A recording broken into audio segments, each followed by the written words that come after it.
Bismillahirrahmanirrahim. Assalamualaikum warahmatullahi wabarakatuh. Perkenalkan, nama saya Sari Depi, NIM 190703030, Prodi Biologi UIN Araniri. Baiklah, pada kesempatan ini saya akan menjelaskan hasil dari webinar yang telah saya tonton dan yang telah saya pahami untuk menyelesaikan tugas mata kuliah Biologi Laut, yang mana terdapat narasumber Bapak Muhammad Saleh Nugrahadi PhD PLT, Ibu Dr. Novi Farhani, Bapak Koko Ondara MDcom SSIMT, yang berjudul Riset dan Kebijakan Penanganan Sampah Laut Indonesia.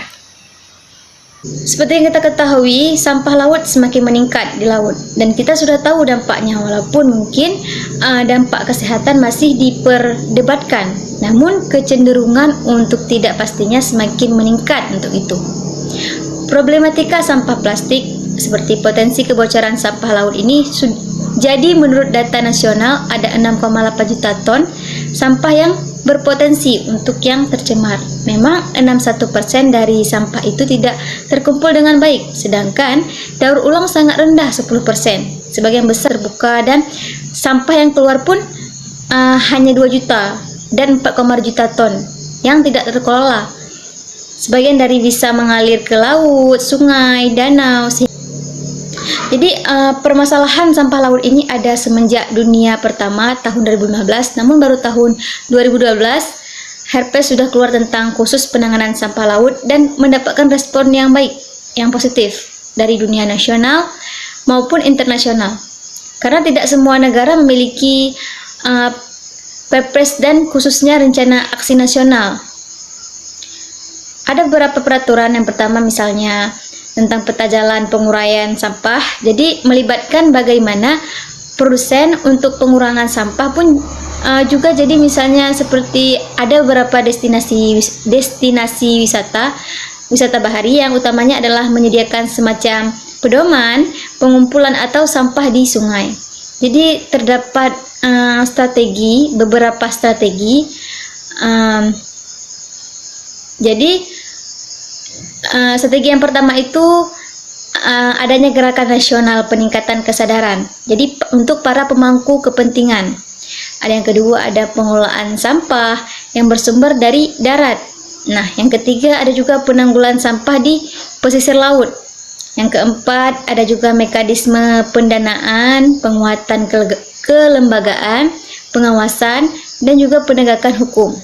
Nah, yang kelima, adanya penelitian dan pengembangan ranking sampah laut di perairan Indonesia yang bertujuan untuk mengetahui pergerakan sampah laut serta pengembangan metode tracking dan monitoring. Nah, dapat diketahui juga penanganan sampah plastik di laut merupakan isu skala lokal, nasional, dan global. Laut harus dilindungi dan karena merupakan sumber daya alam yang begitu banyak dikelola.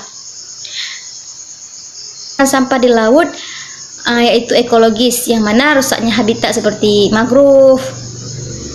Ekonomi yaitu menurunnya tingkat kunjungan turis, menurunnya tingkat tangkapan ikan nelayan. Kesehatan estetika yaitu penyebaran penyakit yang masuk bahan plastik dalam rantai makanan. Sampah plastik terutama berada di kawasan pesisir tentu sangat berbahaya bagi ekosistem di sekitarnya, terutama bagi biota, bahkan dalam ukuran tertentu dalam kategori mikroplastik itu.